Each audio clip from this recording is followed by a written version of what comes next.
ಪ್ರೀತಿಯ ಮುದ್ದು ವಿದ್ಯಾರ್ಥಿಗಳೇ, ನಾನು ನಿಮ್ಮ ಕನ್ನಡ ಶಿಕ್ಷಕಿ ವತ್ಸಲ ಮೂಲೆಮನಿ.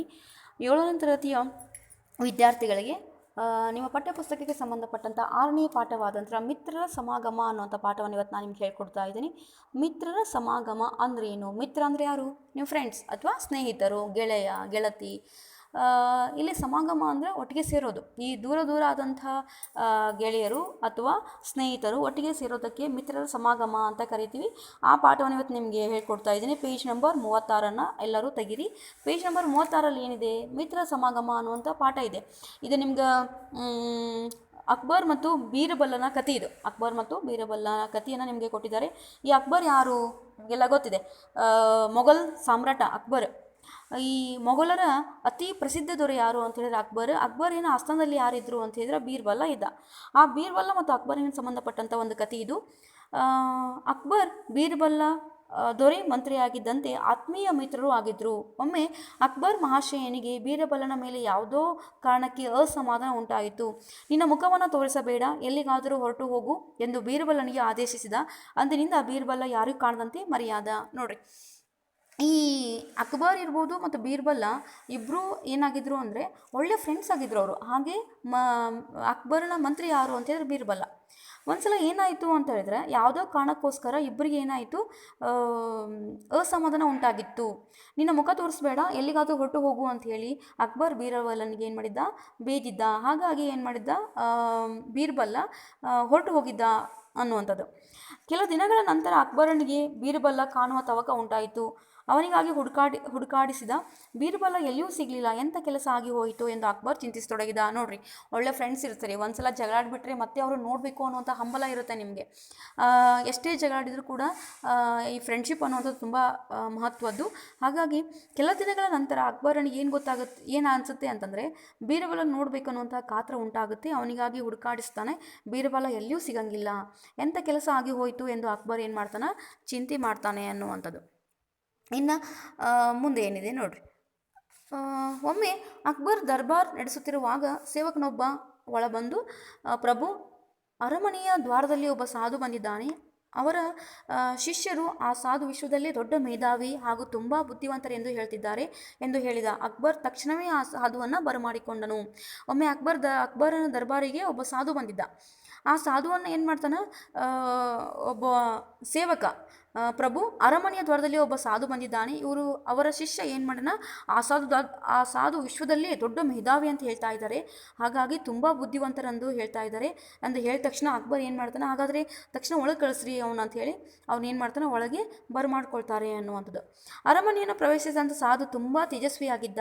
ಅದೇ ಅವನೊಬ್ಬ ಬುದ್ಧಿವಂತನೆಂಬುದನ್ನು ಸಾರುತ್ತಿತ್ತು. ನೋಡ್ರಿ, ನಿಮ್ಮ ವೇಷಭೂಷಣ ತುಂಬ ಮಹತ್ವದ್ದು. ಹಾಗಾಗಿ ಈ ಅಕ್ಬರನ ಮುಖ ನೋಡಿದ ತಕ್ಷಣ ಏನು ಅನಿಸ್ತಿತ್ತು ಅಂದರೆ ಅರಮನೆಯನ್ನು ಪ್ರವೇಶಿಸಿದ ಸಾಧು ತುಂಬ ತೇಜಸ್ವಿಯಾಗಿದ್ದ. ಅವನ ಮುಖ ಪ್ರಜ್ವಲಿಸ್ತಾ ಇತ್ತು. ತುಂಬ ನೋಡಲಿಕ್ಕೆ ಒಂಥರ ಪ್ರಜ್ವಲ ಥರ ಕಾಣ್ತಾ ಇತ್ತು, ಪ್ರಜ್ವಲಿಸೋ ರೀತಿಯಲ್ಲಿ ಕಾಣ್ತಾ ಇತ್ತು. ಅದೇ ಅವನೊಬ್ಬ ಬುದ್ಧಿವಂತನೆ ಎಂಬುದನ್ನು ಸಾರ್ತಾ ಇತ್ತು. ಯಾವುದು? ಮುಖ. ಸಾಧು, ನೀನು ಬಹಳ ಬುದ್ಧಿವಂತನೆಂದು ಕೇಳಿದೆ. ನಿನ್ನನ್ನು ಪರೀಕ್ಷಿಸುವ ಸಲುವಾಗಿ ಆಸ್ಥಾನದ ಪಂಡಿತರು ನಿನಗೆ ಪ್ರಶ್ನೆಗಳನ್ನು ಕೇಳಲು ಹೇಳುತ್ತೇನೆ. ಸರಿಯಾಗಿ ಉತ್ತರಿಸಿದರೆ ಅಮೂಲ್ಯವಾದಂಥ ಉಡುಗೊರೆಗಳನ್ನು ನೀಡುತ್ತೇನೆ ಎಂದನು ಅಕ್ಬರ. ಆ ಮಾತಿಗೆ ಸಾಧು ಆಗಬಹುದು ಎಂದನು. ಅಕ್ಬರನ ಆಸ್ಥಾನದಲ್ಲಿ ತಾನ್ಸೇನ, ತೋದರಮಲ್ಲ, ಅಬ್ದುಲ್ ಫಜಲ್, ಫೈಜಿ ಮುಂತಾದ ವಿದ್ವಾಂಸರಿದ್ದರು. ಅವರು ಪ್ರಶ್ನಿಸತೊಡಗಿರ್ತಾರ. ಮೊದಲಿಗೆ ನೋಡ್ರಿ, ಅಕ್ಬರ್ ಏನು ಮಾಡ್ತಾನೆ? ಸಾಧುವನ್ನು ಕರೆಸಿಬಿಟ್ಟು, ನೋಡು, ನಮ್ಮ ಆಸ್ಥಾನದಲ್ಲಿ ಒಳ್ಳೆ ವಿದ್ವಾಂಸಿದ್ದಾರೆ, ಅವರು ನಿಮ್ಗೆ ಒಂದಿಷ್ಟು ಕ್ವಶನ್ಗಳನ್ನು ಕೇಳ್ತಾರೆ ಅಥವಾ ಪ್ರಶ್ನೆಗಳನ್ನು ಕೇಳ್ತಾರೆ.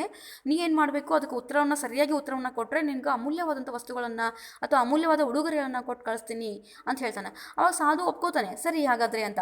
ಆದರೆ ಅವನ ಆಸ್ಥಾನದಲ್ಲಿರ್ತಕ್ಕಂತಹ ತಾನ್ಸೇನ್ ಇರ್ಬೋದು, ತೋದರಮಲ್ಲ ಇರ್ಬೋದು, ಅಬ್ದುಲ್ ಫಜಲ್ ಅಥವಾ ಫೈಜಿ ಮೊದಲಾದವರು ವಿದ್ವಾಂಸರು ಏನು ಮಾಡ್ತಾರೆ? ಪ್ರಶ್ನೆ ಕೇಳಲಿಕ್ಕೆ ಸ್ಟಾರ್ಟ್ ಮಾಡ್ತಾರೆ. ಯಾರಿಗೆ? ಸಾಧುಂಗೆ ಅಂತೇಳಿ. ಮೊದಲನೇ ಪ್ರಶ್ನೆ ಯಾರು? ಅಬ್ದುಲ್ ಫಜಲ್. ಕಳೆದು ಹೋದನ್ನು ಮತ್ತೆ ಪಡೆಯಲಾಗೋದು ಯಾವುದು ಅಂತ ಕೇಳ್ತಾನೆ. ಸಾಧು ಏನಂತ? ಜೀವ, ಅವಕಾಶ ಮತ್ತು ಸಮಯ. ಸಾಧು ಏನು ಹೇಳ್ತಾನೆ? ಕಳೆದು ಹೋಗಿದ್ದನ್ನು ಮತ್ತೆ ಪಡ್ಕೊಳಕ್ಕಾಗಂಗಿಲ್ಲ. ಜೀವ ನೋಡ್ರಿ, ಒಂದ್ಸಲ ಜೀವ ಹೋದ್ಮೇಲೆ ಮತ್ತೆ ಪಡ್ಕೊಳಕ್ಕಾಗಂಗಿಲ್ಲ. ಅವಕಾಶ, ಯಾವುದಾದ್ರೂ ನಿಮ್ಗೆ ಅಪರ್ಚುನಿಟಿ ಬಂದಾಗ ಅದನ್ನು ಉಪಯೋಗಿಸ್ಕೊಳ್ಳಿಲ್ಲ ಅಂತ ಹೇಳಿದ್ರೆ ಮತ್ತೆ ಸಿಗೋದಿಲ್ಲ.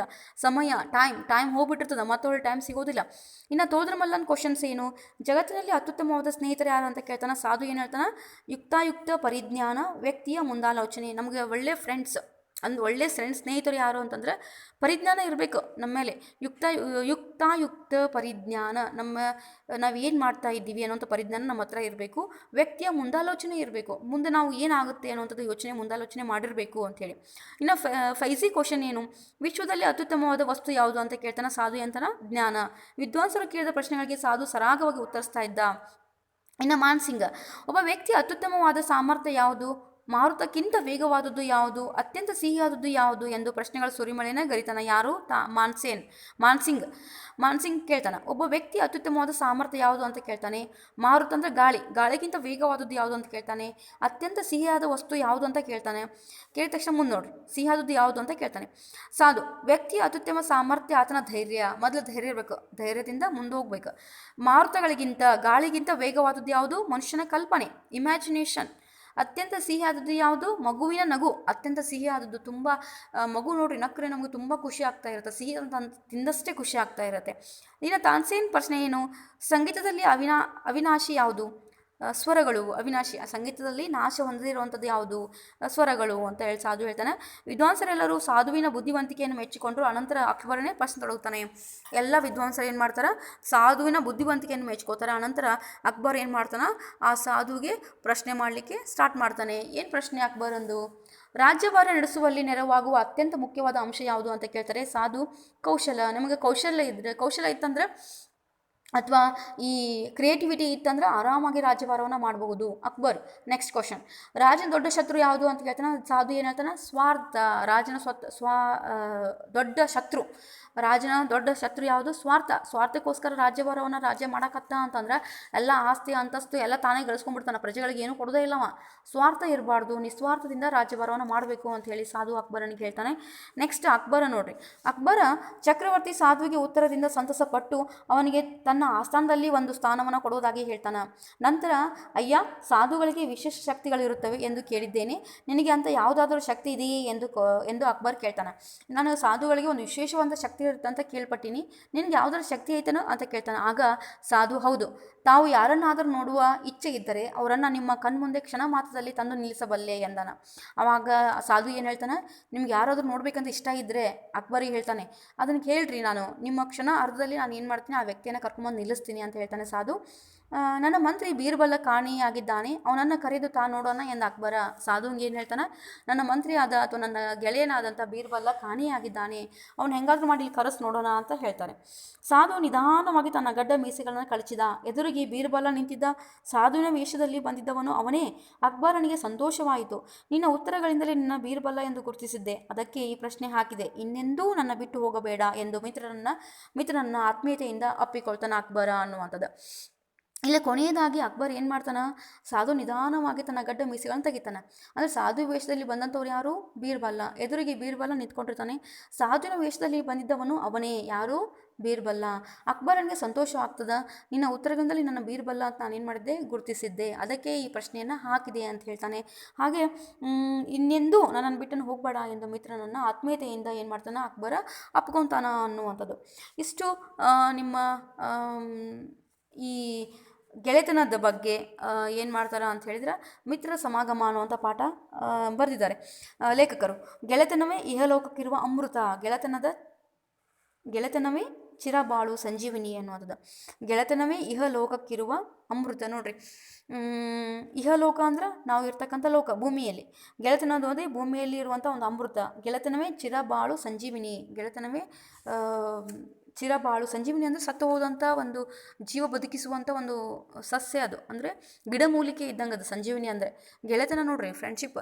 ಎಷ್ಟು ನಮ್ಗೆ ಸಮಸ್ಯೆಗಳನ್ನು ನಾವು ಏನು ಮಾಡ್ತೀವಿ ಅಂತಂದ್ರೆ ನಮ್ಮ ಫ್ರೆಂಡ್ ಸರ್ಕಲಲ್ಲೇ ಹೇಳ್ತೀವಿ. ಅಪ್ಪ ಅಮ್ಮಗೆ ಗೊತ್ತಿರಂಗಿಲ್ಲ ನಮ್ಮ ಸಮಸ್ಯೆಗಳು, ಅಪ್ಪ ಅಮ್ಮಗೆ ಏನೂ ಗೊತ್ತಿರಂಗಿಲ್ಲ ನಮ್ಮ ಬಗ್ಗೆ.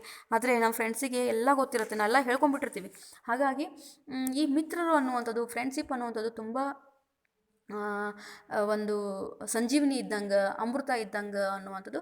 ಇಷ್ಟು ಮಿತ್ರರ ಸಮಾಗಮ ಪಾಠದ ನಿಮಗೆ ಸಾರಾಂಶ. ಪ್ರೀತಿಯ ವಿದ್ಯಾರ್ಥಿಗಳೇ, ನೀವೇನು ಮಾಡಬೇಕು ಅಂತ ಹೇಳಿದ್ರೆ ಈ ಪಾಠವನ್ನು ಸರಿಯಾಗಿ ಓದ್ರಿ. ಇದಕ್ಕೆ ಸಂಬಂಧಪಟ್ಟಂಥ ಪ್ರಶ್ನೆಗಳಿಗೆ ಉತ್ತರ ತುಂಬ ಸರಳವಾಗಿದ್ದಾವೆ. ನಿಮ್ಮ ಪಾಠದಲ್ಲಿ ಉತ್ತರಗಳು ಸಿಗ್ತಾವೆ. ನೀವು ಮನೆಯಲ್ಲಿ ಓದ್ಕೊಂಡು ನಿಮ್ಮ ನೋಟ್ಸ್ನಲ್ಲಿ ಇದಕ್ಕೆ ಪ್ರಶ್ನೆ ಉತ್ತರಗಳನ್ನು ಬರೀರಿ ಅಂತ ಹೇಳ್ತಾ ನನ್ನ ತರಗತಿಯನ್ನು ಮುಗಿಸ್ತಾ ಇದ್ದೀನಿ. ಧನ್ಯವಾದಗಳು.